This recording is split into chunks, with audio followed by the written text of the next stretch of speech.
Olá, amigos! Me chamo Camila e hoje mais uma vez trago uma pequena mensagem para a nossa reflexão. Hoje gostaria de falar um pouco sobre um sentimento que no atual momento vem nos atormentando os nossos pensamentos e nossas emoções. É a tristeza. Iniciando com uma pequena história do livro Perfis da Vida, de Divaldo Pereira Franco. E esse capítulo ele se intitula As Caixas de Deus. Certa noite, um homem teve um sonho. Sonhou que tivera um encontro com Deus. E porque se apresentasse muito triste, Deus o presenteou com 2 caixas. Uma delas era de cor preta, envernizada, e a outra de cor dourada, com um belo laço de fita. Coloque todas as suas tristezas na caixa preta, recomendou o bom Deus, e as suas alegrias guarde na caixa dourada.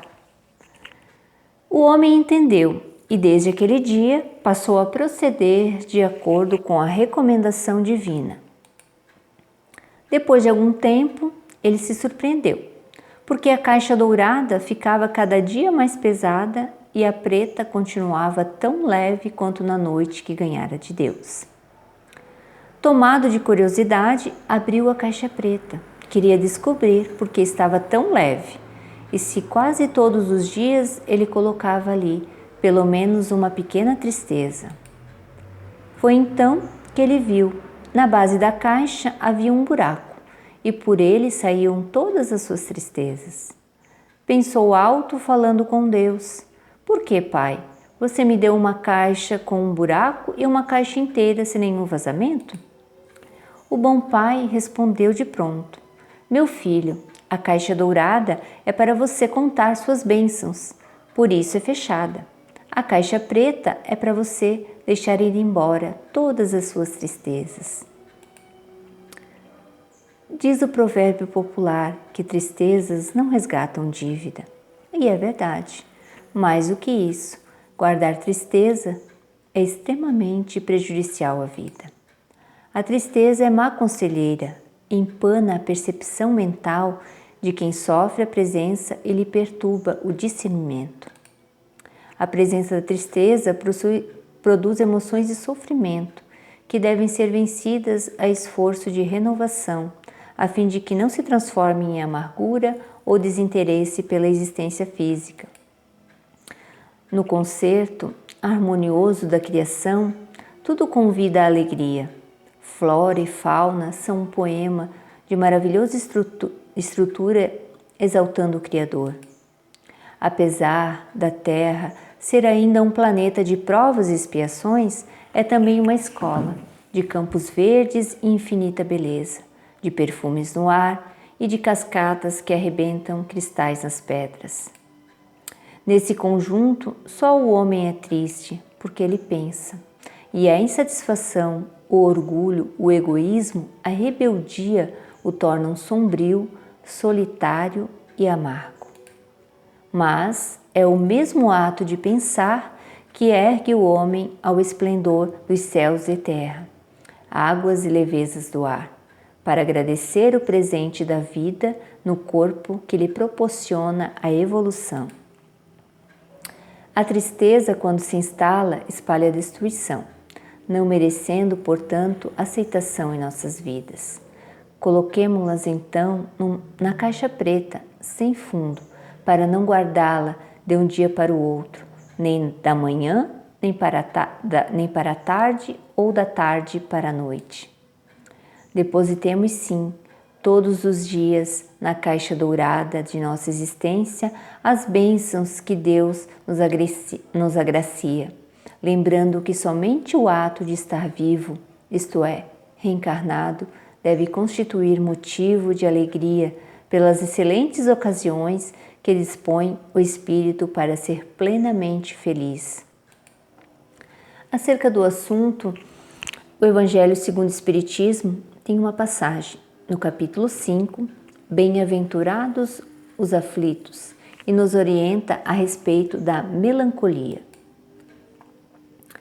Sabeis porque às vezes uma vaga tristeza se apodera de vossos corações e vos leva a considerar amarga a vida? É o vosso espírito, aspirando à felicidade e à liberdade, se esgota, jungindo ao corpo que lhe serve de prisão, em vãos esforços para sair dele. Reconhecendo inúteis esses esforços, cai no desânimo, e como o corpo lhe sofre a influência, toma-vos a lassidão, o abatimento, uma espécie de apatia e vos julgais infelizes. Crede-me, resisti com energia a essas impressões, que vos enfraquecem a vontade. São inatas do espírito e todos os homens as aspirações por uma vida melhor. Mas não a busqueis nesse mundo. E agora, quando Deus vos envia os espíritos que lhe pertencem para vos instruírem acerca da felicidade que Ele vos reserva, aguardai pacientemente o anjo da libertação, para vos ajudar a romper os liames que vos mantêm cativo o espírito. Lembrai-vos que durante o vosso degredo na terra, tendes de desempenhar uma missão, de que não suspeitais, quer dedicando-vos à vossa família, quer cumprindo diversas obrigações que Deus vos confiou. Se no curso desse degredo, provação, exoneramos-vos de vossos encargos sobre vós, desabarem os cuidados e inquietações e tribulações, sede fortes e corajosos para os suportar, afrontai-vos resolutos. Duram pouco e vos conduzirão à companhia dos amigos por quem chorais, e que, jubilosos por verdes de novo entre eles, vos estenderão os braços a fim de guiar-vos a uma região inacessível às aflições da terra. Essa passagem é ditada pelo espírito de François de Geneviève, na cidade de Bordeaux. André Luiz, através da psicografia de Chico Xavier no livro Busca e Acharás, nos convida à reflexão profunda quando diz: quando se observar à beira do desânimo, acelere o passo para a frente, proibindo-se parar. Ore pedindo a Deus mais luz para vencer as sombras. Faça algo de bom, além do cansaço em que se veja.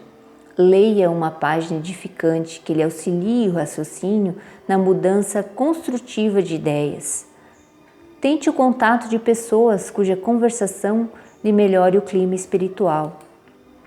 Procure um ambiente no qual lhe seja possível ouvir palavras e instruções que lhe enobreçam os pensamentos.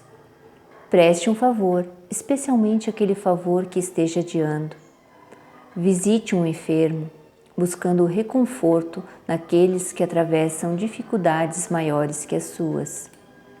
Atenda às tarefas imediatas que esperam por você e lhe impeçam qualquer demora nas nuvens do desalento.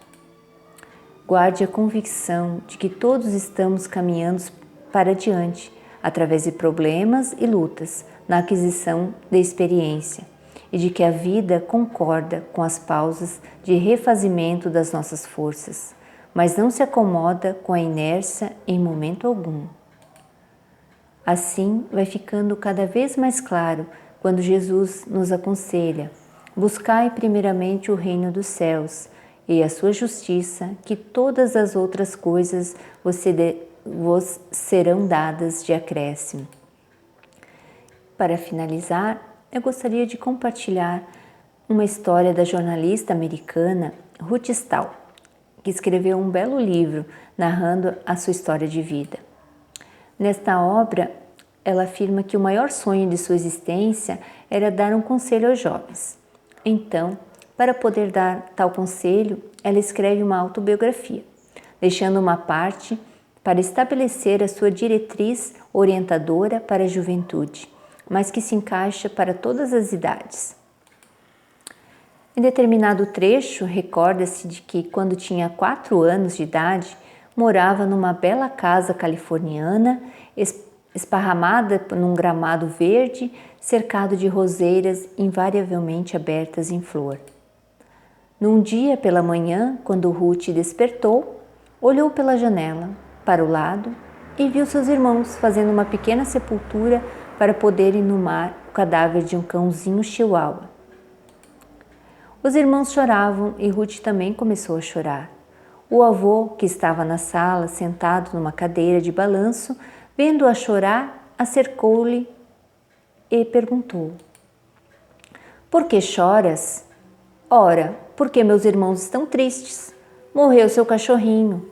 Eu não gostava dele, mas meus irmãos gostavam. E como eles estão tristes, eu também estou." O avô, que era um homem muito sábio, pegou-a pela mão e a fez atravessar a sala. E numa outra janela, defronte de que ela estava, apontou uma roseira e disse: "Ruth, olha a roseira que nós plantamos há apenas 3 meses, lembra-te?" E Lépido saltou à janela e disse: "Vem." E ela foi correndo com ele. Quando chegaram junto à roseira, ela estava como se fosse uma criança com os dedos e as unhas arroxeadas. Eram os botões que iam abrir. Um deles estava se abrindo, exalando um doce aroma. O avô lhe disse: "Cheira." "Sente, Ruth." E ela sentiu o aroma e então sorriu. E ele perguntou: "Está contente agora?" "Oh, claro, avôzinho. Que felicidade é ter uma roseira." Ele a pegou pela mão, voltou à janela, saltaram e foram até o meio da sala e ele disse: "Ruth, eu quero te dar um conselho para que tu nunca mais esqueças dele.